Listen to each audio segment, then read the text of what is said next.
नमस्कार। घड़ी का इशारा है, संपूर्ण भारत देख रहे हैं आप। मैं हूं आपके साथ पूजा मोहन पांडे। संपूर्ण भारत में बात होगी देश के हर राज्य, हर कोने, हर हलचल की। और शुरुआत महाराष्ट्र के साथ करेंगे। पीएम नरेंद्र मोदी महाराष्ट्र के दौरे पर थे। पीएम नरेंद्र मोदी ने नवी मुंबई के उरण रेलवे स्टेशन से खारकोपर तक चलने वाली EMU ट्रेन को हरी झंडी दिखाई है। पीएम मोदी करीबन 2000 करोड़ रुपए की रेलवे परियोजनाओं को राष्ट्र को समर्पित करते नजर आए, जिसमें उरण खारकोपर रेलवे लाइन के चरण 2 भी शामिल हैं। नई रेलवे लाइन से नवी मुंबई से कनेक्टिविटी बेहतर हो गई है, क्योंकि नेरुल बेलापुर से खारकोपर के बीच चलने वाली उपनगरीय सेवाओं को अब उरण तक पहुंचाया गया है। नए उपनगरीय स्टेशन दीघा गांव और खार रोड, साथ में गोरेगांव रेलवे स्टेशन के बीच नई 6वीं लाइन बनने से मुसाफिरों की मुश्किलें काफी हद तक दूर हो जाएंगी।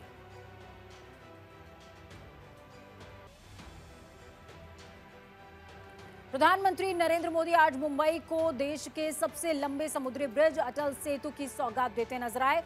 ये पूरा ब्रिज 21.8 किलोमीटर लंबा है। अटल से 16.5 किलोमीटर समुद्र पर और 5.5 किलोमीटर जमीन पर यह ब्रिज बना हुआ है। 6 लेन में आवागमन हो सकेगा। इस ब्रिज की सौगात मिलने से मुंबई और नवी मुंबई वालों को लंबे चक्कर और जाम से छुटकारा मिल सकेगा।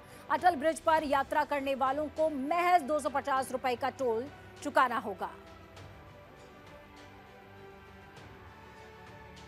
प्रधानमंत्री नरेंद्र मोदी ने देश भर के मंदिरों में आज से स्वच्छता अभियान का आगाज कर दिया है। पीएम मोदी ने नासिक के पंचवटी स्थित श्री कालाराम मंदिर में पूजा अर्चना की। साथ साथ मंदिर की सफाई करते हुए जनता को स्वच्छता का संदेश देते नजर आए। साथ ही पीएम मोदी ने जनता से श्रमदान के रूप में मंदिरों में साफ सफाई करने की अपील की।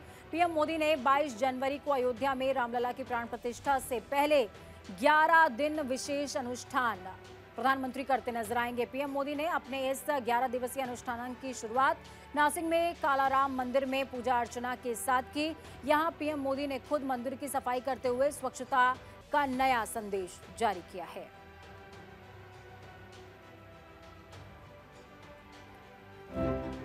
मैंने आह्वान किया था 22 जनवरी तक हम सभी देश के तीर्थ स्थानों की, मंदिरों की साफ सफाई करें, स्वच्छता का अभियान चलाएं। आज मुझे कालाराम मंदिर में दर्शन करने का, मंदिर परिसर में सफाई करने का सौभाग्य मिला है। मैं देशवासियों से फिर अपना आग्रह दोहराऊंगा कि राम मंदिर में प्राण प्रतिष्ठा के पावन अवसर के निमित्त देश के सभी मंदिरों में, सभी तीर्थ क्षेत्रों में स्वच्छता अभियान चलाएं, अपना श्रमदान करें।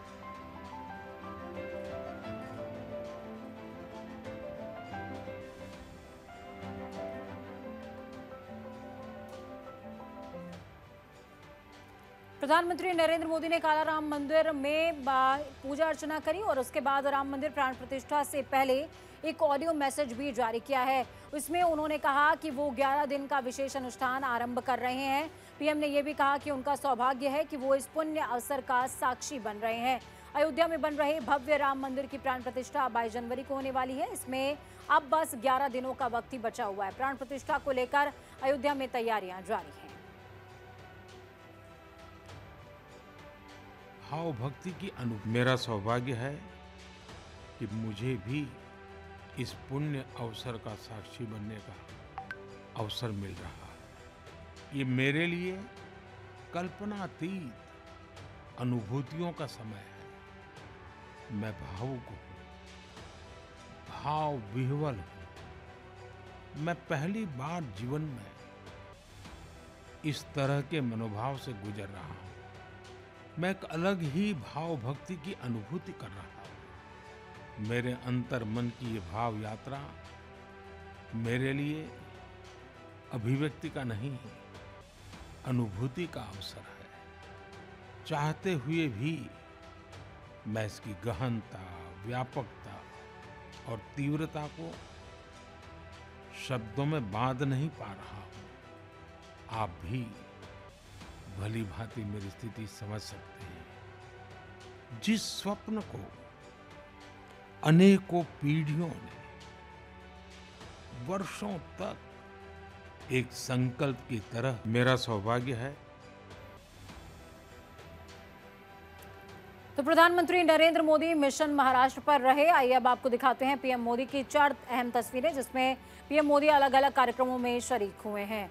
4 अहम तस्वीरें आपको दिखाएंगे। ये तस्वीरें बेहद खास हो जाती हैं। प्रधानमंत्री नरेंद्र मोदी जिस दौरान महाराष्ट्र पहुंचे, नासिक में उन्होंने रोड शो किया था और इसके बाद कालाराम मंदिर में पूजा अर्चना करते नजर आए।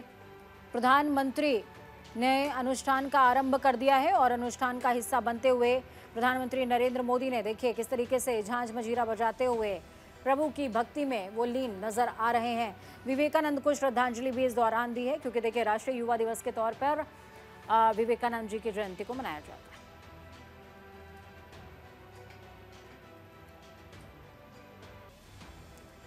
प्रधानमंत्री नरेंद्र मोदी 22 जनवरी को अयोध्या में रामलला की प्राण प्रतिष्ठा करेंगे। इसके लिए उन्होंने 11 दिवसीय अनुष्ठान का संकल्प लिया है।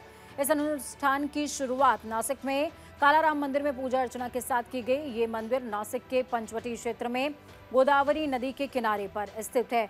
अयोध्या में भव्य राम मंदिर के अभिषेक समारोह से ठीक 10 दिन पहले पीएम नरेंद्र मोदी को इस स्थान पर आना और अपने 11 दिवसीय विशेष अनुष्ठान का यहां से शुभारंभ करना इसलिए महत्व रखता है क्योंकि प्रभु राम के जीवन में इसका बेहद खास महत्व है। रामायण काल की अगर बात करें तो इससे जुड़े हुए महत्वपूर्ण स्थानों में पंचवटी को विशेष स्थान मिला हुआ है।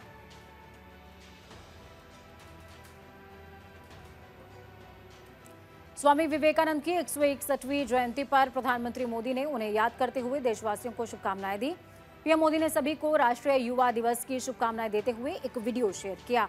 वीडियो में पीएम नरेंद्र मोदी विवेकानंद की कही बातें, उठो जागो और लक्ष्य की प्राप्ति तक रुको मत, को दोहरा रहे हैं।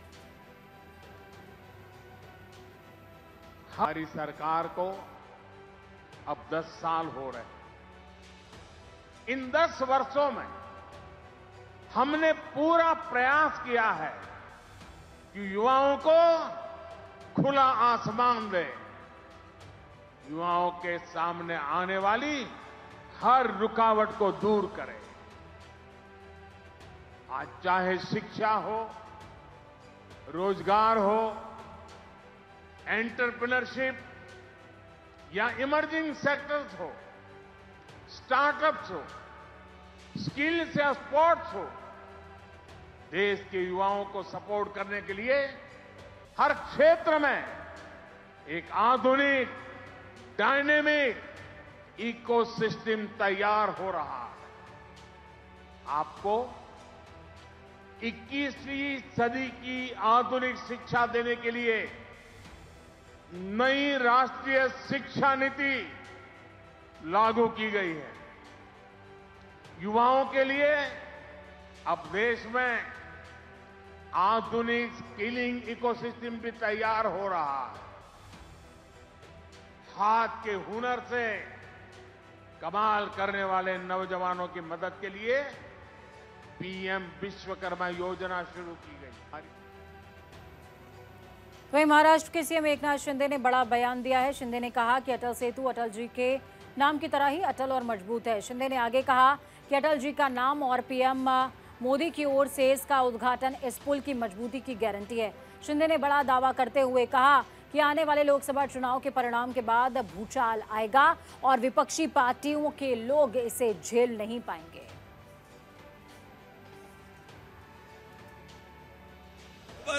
मेरे पास शब्द नहीं है आभार व्यक्त करने के लिए, इसलिए मैं आपको सादर वंदन करता हूं, प्रणाम करता हूं आणि मी आपल्या सगळ्यांना एकदा सांगतो 2 मिनिटं सगळ्यांनी या अयोध्येमध्ये राम मंदिर निर्माण होत आहे यासाठी उभं राहून आदरणीय प्रधानमंत्रींना मानवंदना द्यायची आहे। टाळ्यांच्या गजरामध्ये उभं राहून सगळ्यांनी मानवंदना देऊन जय श्रीरामचा आपण घोषणा करूया, घोष करूया। तो महाराष्ट्र के बाद रुक करेंगे गॉड जोन सिटी यानी कि केरला का। केरला के कन्नूर में राज्य युवा कांग्रेस अध्यक्ष राहुल की गिरफ्तारी के खिलाफ युवा कांग्रेस कार्यकर्ता रोड पर उतर आए और उन्होंने प्रदर्शन किया। इसको रोकने के लिए पुलिस ने प्रदर्शनकारियों पर पानी की बौछार यानी कि वाटर कैनन का इस्तेमाल किया और बाद में प्रदर्शनकारियों को पुलिस ने हिरासत में भी ले लिया है।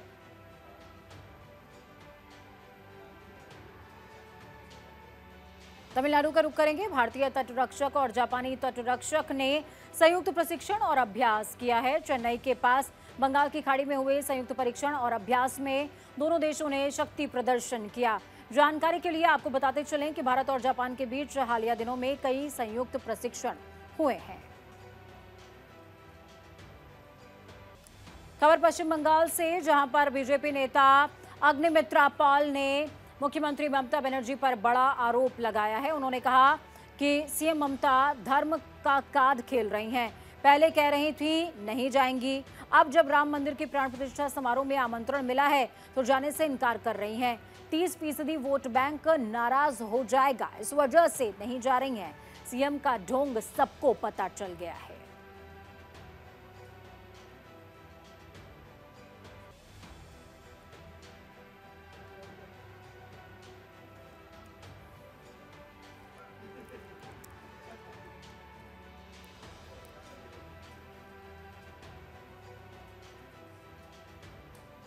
दिल्ली में केंद्रीय नागरिक उन्नयन मंत्री ज्योतिरादित्य सिंधिया ने बड़ा बयान दिया। उन्होंने कहा भारत विदेश पर निर्भर नहीं है। उन्होंने आगे कहा कि ये जरूरी है कि विदेश के लिए सीधी उड़ानें भारत से ही जाएं।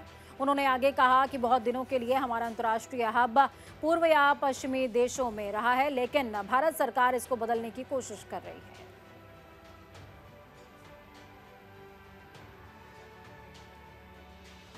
डायरेक्ट राउटिंग और डायरेक्ट फ्लाइट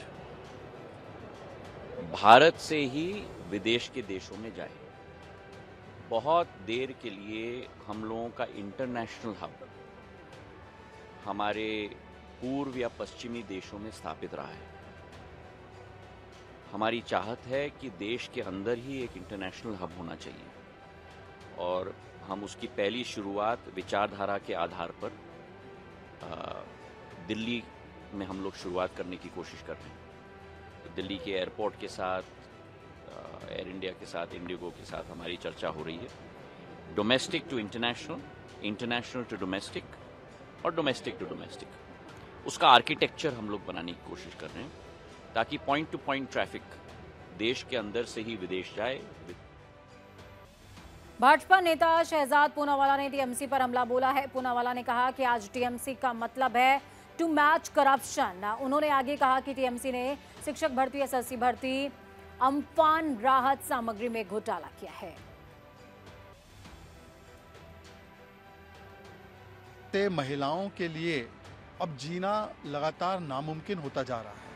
अब तो बच्चियां भी सुरक्षित नहीं है। जैसे राजस्थान में हमने देखा महिलाएं, बच्ची सुरक्षित नहीं थी, कांग्रेस की सरकार थी तब, और अब इंडी गठबंधन की सरकार में, ये जो जंगल राज वाली सरकार में जो नीतीश जी जिसका संचालन कर रहे हैं, 2 महादलित बच्चियों का बलात्कार होता है, उनके साथ हैवानियत होती है और एक बच्ची को तो मार दिया गया है, दूसरी बच्ची जिंदगी और मौत की लड़ाई लड़ रही है और 48 घंटे बाद भी पुलिस क्योंकि वो लापरवाह रही तो अपराधियों पर कठोर कार्रवाई नहीं हो सकी। तो वहां के स्थानीय लोगों का।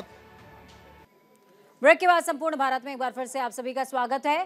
कांग्रेस के राम मंदिर प्राण प्रतिष्ठा के निमंत्रण को अस्वीकार करने पर कांग्रेस राष्ट्रीय अध्यक्ष मल्लिकार्जुन खड़गे ने अपना बयान दिया है। उन्होंने कहा आस्था रखने वाले लोग आज, कल और परसों भी जा सकते हैं, लेकिन बीजेपी एक ही सवाल को बार बार पूछ रही है। खड़गे ने आगे कहा कि ये बीजेपी का मुद्दे को भटकाने का षड्यंत्र है। इससे पहले अगर आप पेपर निकाल के देखेंगे तो मई 6 तारीख को स्टेटमेंट दिया प्रेस कॉन्फ्रेंस में, आपको कहा, और वो 7 तारीख आपने प्रिंट किया, उसमें स्पष्ट है। मेरा जो पर्सनल है या मुझे जो आया है उसके बारे में मैं बाद में कहूँगा। और जहाँ तक सवाल है, जो आस्था रखने वाले लोग हैं वो आज भी जा सकते हैं, कल भी जा सकते हैं, परसों भी जा सकते हैं। ये आप ही के पेपर में आप पढ़ लीजिए। मैं ये तो 6 तारीख क्लियर किया हूँ, फिर भी उसको पलट पलट के हम पे इतने वार करना, ये ठीक नहीं है। ये एक कॉन्स्पिरेसी है बीजेपी की, और बीजेपी यही मुद्दे को बार बार। कांग्रेस सांसद राहुल गांधी ने आज दिल्ली में नागरिक समाज संगठनों और जन आंदोलनों के प्रतिनिधियों से मुलाकात की। पार्टी की भारत जोड़ो न्याय यात्रा से ऐन पहले हुई इस मुलाकात में राहुल गांधी ने प्रतिनिधियों से कई अहम मुद्दे पर चर्चा करी है। जानकारी के लिए आपको बता दें कि भारत जोड़ो न्याय यात्रा की शुरुआत 14 जनवरी से होगी, जो कि मणिपुर से महाराष्ट्र तक निकाली जाएगी।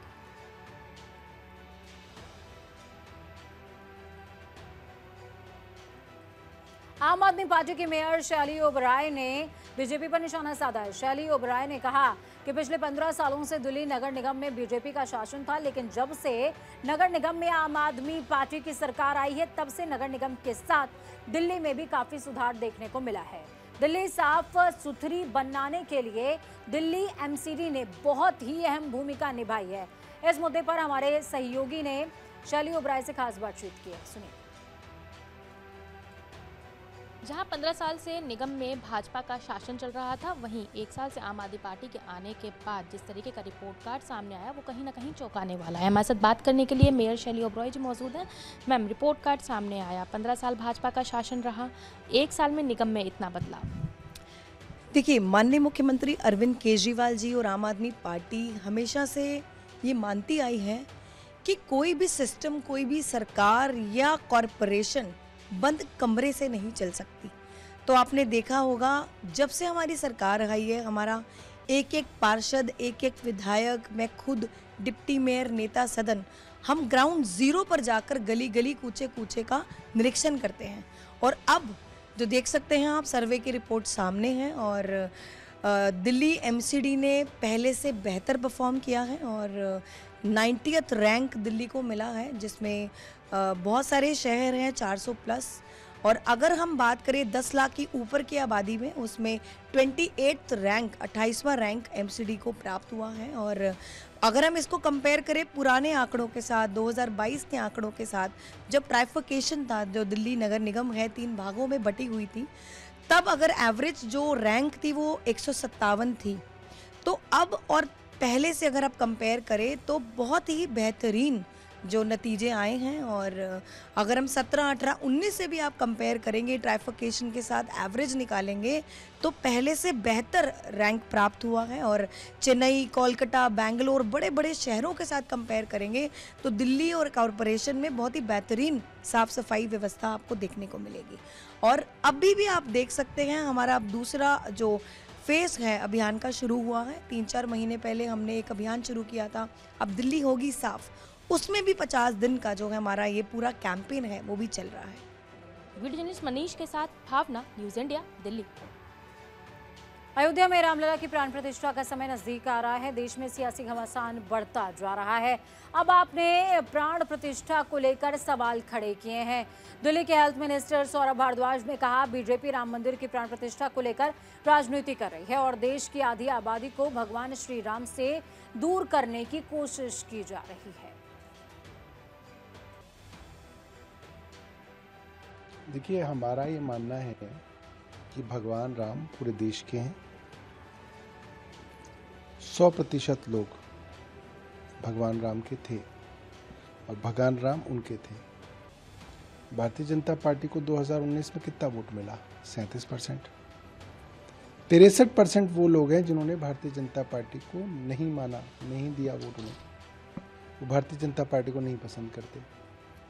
भारतीय जनता पार्टी इस कार्यक्रम में अपनी राजनीतिक मोहर लगा के 67% लोगों को, 2/3 से ज़्यादा परसेंट लोगों को, लगभग 2/3% लोगों को राम से जुदा करने की कोशिश कर रही है। वो ठीक नहीं है। देखिए, हमारा ये मानना है।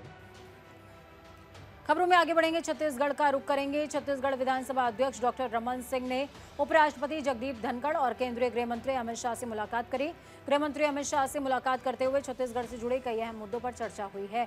उन्होंने प्रदेश विधानसभा के प्रबोधन में शीर्ष नेताओं को आमंत्रित किया है। उपराष्ट्रपति जगदीप धनखड़ 20 जनवरी को छत्तीसगढ़ दौरे पर जाएंगे, तो वहीं गृह मंत्री अमित शाह 21 जनवरी को छत्तीसगढ़ पहुंचेंगे।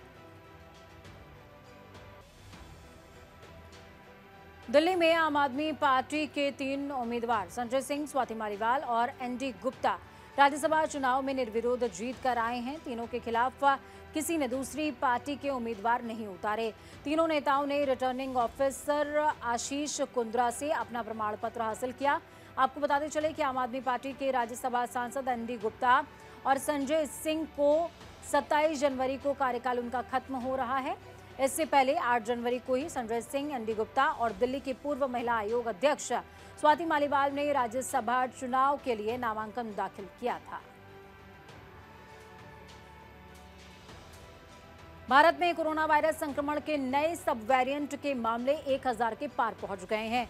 JN.21 सब वेरिएंट के केस यूपी में भी दर्ज किए गए, जहां अब तक 6 मामलों की पुष्टि हुई है।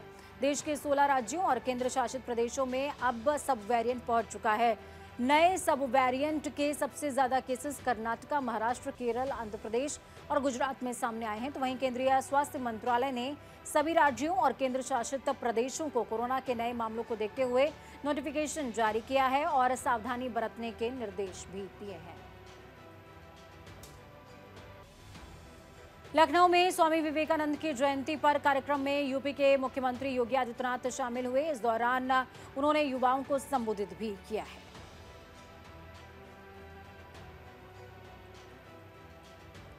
उत्तर प्रदेश के मुख्यमंत्री योगी आदित्यनाथ ने राम मंदिर की प्राण प्रतिष्ठा से पहले लोगों से अपील करी कि सीएम योगी ने कहते नजर वो आए हैं कि अपने गांवों में भंडारे का आयोजन करते हुए गरीबों को खाना खिलाने की कोशिश करें। सीएम योगी ने लोगों से अपने घरों, मंदिरों और घाटों पर दिए जलाने की भी अपील की है।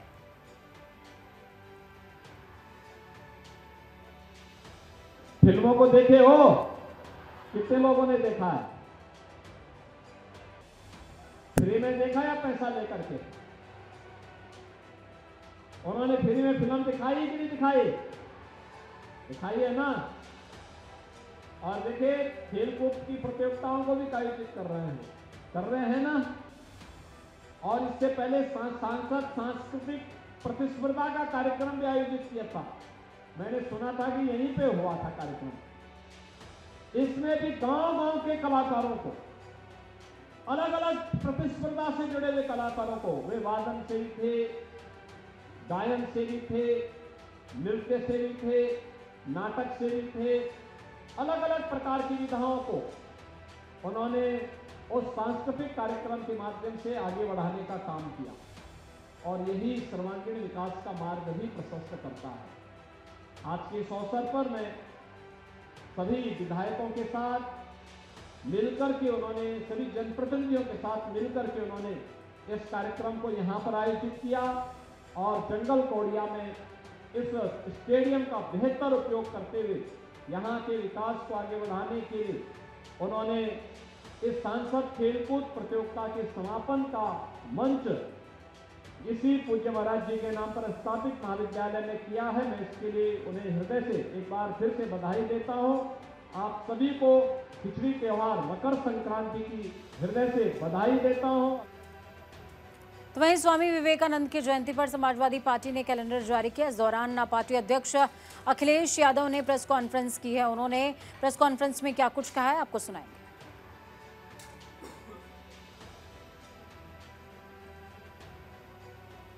की तरह आज जब पूरा देश और दुनिया में कई जगह विवेकानंद जी को याद किया जाता है, उस दिन एक समाजवादी कैलेंडर जारी कर करके उन्होंने समाजवादी विचारधारा को आम लोगों तक पहुंचाने के लिए संकल्प लिया, उसके लिए मैं बधाई देता हूं। आज विवेकानंद जयंती के दिन हम सब स्वामी विवेकानंद जी को याद कर रहे हैं।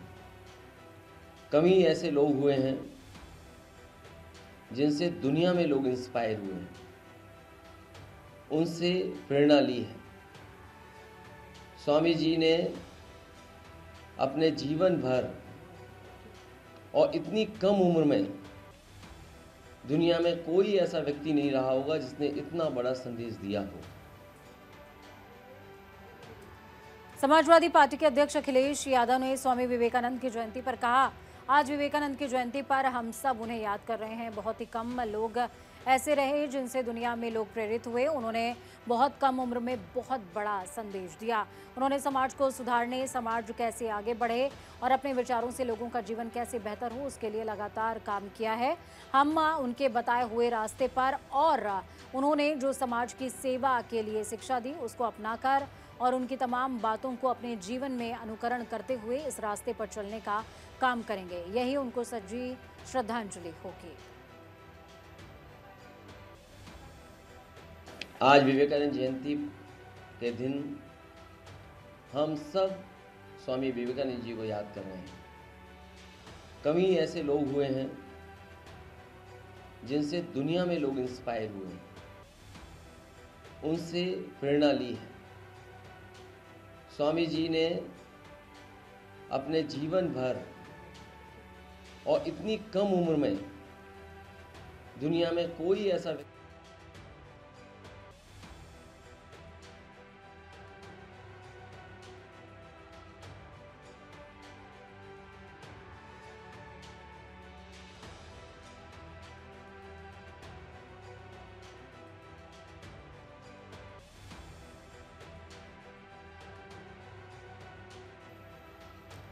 तो स्वामी विवेकानंद की जयंती पर अखिलेश यादव ने साफ तौर पर कहा कि उनके संदेश, उनकी प्रेरणा को आत्मसात करते हुए हम बेहतर समाज की संरचना कर सकते हैं, क्योंकि विवेकानंद ही एक ऐसे युग पुरुष हुए हैं जिन्होंने समाज को सद्मार्ग दिखाया है। और उन्होंने युवाओं का आह्वान करते हुए देश के विकास की दिशा में अग्रसर रहने का निवेदन भी किया है। तो विवेकानंद के जीवन से जुड़े हुए तमाम संदेशों को हमें समझना चाहिए। अयोध्या की यज्ञशाला में 1008 हवन कुंडों का निर्माण किया गया है, जिससे हनुमत महायज्ञ का नाम दिया गया, जहां पर 1008 जोड़े यज्ञ करते नजर आएंगे। इसी को लेकर हमारे सहयोगी गीतू चौहान ने यज्ञशाला का जायजा लिया। देखिए खास रिपोर्ट। मौजूद है यज्ञशाला में, जहां पर जगत गुरु रामभद्राचार्य जी 1008 यज्ञों का आयोजन कर रहे हैं और ये सब हो रहा है भगवान रामलला की प्राण प्रतिष्ठा के अवसर पर। हमारे साथ मीडिया प्रभारी शांतनु शुक्ला जी भी हैं, उनसे जानते हैं आखिर क्या इसका महत्व है और किस तरह से ये पूरा आयोजन किया जा रहा है। नमो राघवाय जी, आप जो ये देख रही हैं यज्ञशाला, यज्ञ कुंड बने हुए हैं। यहाँ पे 1008 परिवार आके यज्ञ करेंगे और इसका जो मुख्य उद्देश्य है, परम पूज्य गुरुदेव का 75वां जन्म उत्सव हम लोग अमृत महोत्सव के रूप में बना रहे हैं। गुरुदेव का ये मानना है, गुरुदेव का ये सपना है कि भारत हमारा फिर से एक हो, अखंड भारत की जो स्थापना हो सके। इसके लिए ये जो यज्ञ होना है, गुरुदेव इस यज्ञ के जरिए भगवान हनुमान को प्रसन्न कर रहे हैं। गुरुदेव का ये मानना है कि हनुमान, जब कोई संकट आता है तो सबसे पहले हम हनुमान जी को याद करते हैं। हनुमान जी, जब भगवान राम सीता को नहीं ढूंढ पा रहे थे, खोज पा रहे थे, तो हनुमान जी लंका गए और वहाँ माता सीता को ढूंढ कर लेके आए। गुरुदेव का मानना है कि जब 1008 परिवार यहाँ पे यज्ञ करेंगे, करीब 4 करोड़ मंत्रों का उच्चारण होगा, तो भगवान हनुमान प्रसन्न होंगे और जो हमारा पाक अधिकृत कश्मीर है वो हमको वापस मिलेगा। तो इस यज्ञ का जो मुख्य उद्देश्य है वो पाक अधिकृत कश्मीर को वापस लेना है। और कब ये शुरू होगा, क्या समय दिया गया है? 14 तारीख को ये शुरू होगा और 22 तारीख को इसका समापन है। तो ये 14 तारीक से लेके 22 तारीख तक निरंतर चलता रहेगा? हाँ, ये बिल्कुल निरंतर चलता रहेगा। गुरुदेव इसको करेंगे और 1000 पूरे विश्व से जो गुरुदेव के भक्त हैं वो इसमें आ रहे हैं। कि आप देखें यहाँ टेंट सिटी पूरी बनी हुई है, जहाँ पे आके लोग रहेंगे। लोग इस 7-8 दिन पूरा राममय अयोध्या रहेगी। एक तरफ भगवान राम विराज रहे होंगे, दूसरी तरफ हमारे गुरुदेव जो कि अनंत भक्त हैं प्रभु श्री राम के। प्रभु श्री राम का जो आज मंदिर बन रहा है उसमें गुरुदेव का बहुत बड़ा योगदान है। ये आप सभी जानते हैं कि कोर्ट में जाके कैसे पूज्य गुरुदेव ने गवाही दी थी, तभी ये फैसला हमारे पक्ष में आ पाया था। ये एक भगवान का संयोग है कि गुरुदेव अपने अमृत उसमें प्रवेश कर रहे हैं, 75वां जन्मदिवस मना रहे हैं और यहाँ पे 22 तारीख को प्रभु श्री राम अपने मंदिर में प्राण प्रतिष्ठा हो रही है। मैं अयोध्या से कैमरा पर्सन अरब के साथ Geetu Chauhan, team news India के लिए। छत्तीसगढ़ के मुख्यमंत्री विष्णुदेव साय ने कांग्रेस के राम मंदिर का निमंत्रण अस्वीकार करने पर तंज कसा है। उन्होंने कहा कि उनकी समझ में उतना ही आता है जितना समझते हैं। मुख्यमंत्री विष्णुदेव साय ने और क्या कुछ कहा, आपको सुनवाते हैं। आज छत्तीसगढ़ के लिए बड़ा गौरव का विषय है और ऐतिहासिक दिन भी कह सकते हैं कि केंद्रीय आवासन और शहरी कार्य मंत्रालय सर्वेक्षण कराता है स्वच्छता और सुंदरता की दृष्टि से जो प्रदेश, जो शहर अच्छा काम करते हैं, और स्वच्छ सर्वेक्षण में पूरे देश में हमारा छत्तीसगढ़ तीसरे स्थान पर आया है और इसके लिए मैं पूरे प्रदेश की जनता को धन्यवाद देना चाहूँगा। अब उनकी वहीं लोकसभा चुनाव की तैयारियों को लेकर बीजेपी की अहम बैठक हो रही है। बैठक में लोकसभा चुनावों को लेकर प्रभारी और सह प्रभारियों की नियुक्ति पर मंथन हो रहा है। लोकसभा चुनाव की रणनीति को लेकर 2 दिन तक बीजेपी की अहम बैठक चलेगी। पहले दिन सत्ता और संगठन के प्रमुख पदाधिकारियों की संयुक्त बैठक दिल्ली रोड स्थित होटल में होनी है। इस बैठक को बीजेपी के राष्ट्रीय महामंत्री सुनील बंसल संबोधित करेंगे। लोकसभा चुनाव में उतरने के लिए केंद्रीय बीजेपी नेतृत्व ने राज्यों को टास्क दिए हैं, जिसके आधार पर राजस्थान बीजेपी लोकसभा चुनाव की तैयारियों को पूरी गति से करने वाली है। पार्टी के राष्ट्रीय अध्यक्ष जेपी नड्डा ने इससे पहले भी दिल्ली में कई बैठकें कर चुके हैं। आज की बैठक में मुख्यमंत्री भजनलाल शर्मा, प्रदेश अध्यक्ष सीपी जोशी, प्रभारी अरुण सिंह, सीनियर बीजेपी नेता ओपी माथुर, संगठन महामंत्री चंद्रशेखर, राजेंद्र राठौर, केंद्रीय मंत्री गजेंद्र सिंह शेखावत और सतीश पूनिया समेत कई आला नेता मौजूद रहे। पश्चिम बंगाल से एक अच्छी खबर। दक्षिण 24 परगना जिले में आयोजित हो रहे गंगा सागर मेले को लेकर लोगों में भारी उत्साह है। गंगा सागर मेले से पहले कपिल मुनि आश्रम को रंग बिरंगी लाइटों से सजाया गया है। आपको बता दें, देश दुनिया के साधु संत और श्रद्धालु पहुंचने शुरू हो गए हैं। मेले को लेकर राज्य सरकार ने बड़े स्तर पर व्यवस्थाएं की हैं। सुबह शाम मां गंगा की आरती की जा रही है, जिसे देखने के लिए बड़ी तादाद में श्रद्धालु गंगा सागर पहुंच रहे हैं। तो अच्छी खबर के साथ संपूर्ण भारत का अंत, लेकिन बुलेटिन के उस पार ताजा तरीन खबरों के लिए देखते रहिए न्यूज़ इंडिया, क्योंकि हम हैं राष्ट्र की आवाज। नमस्कार।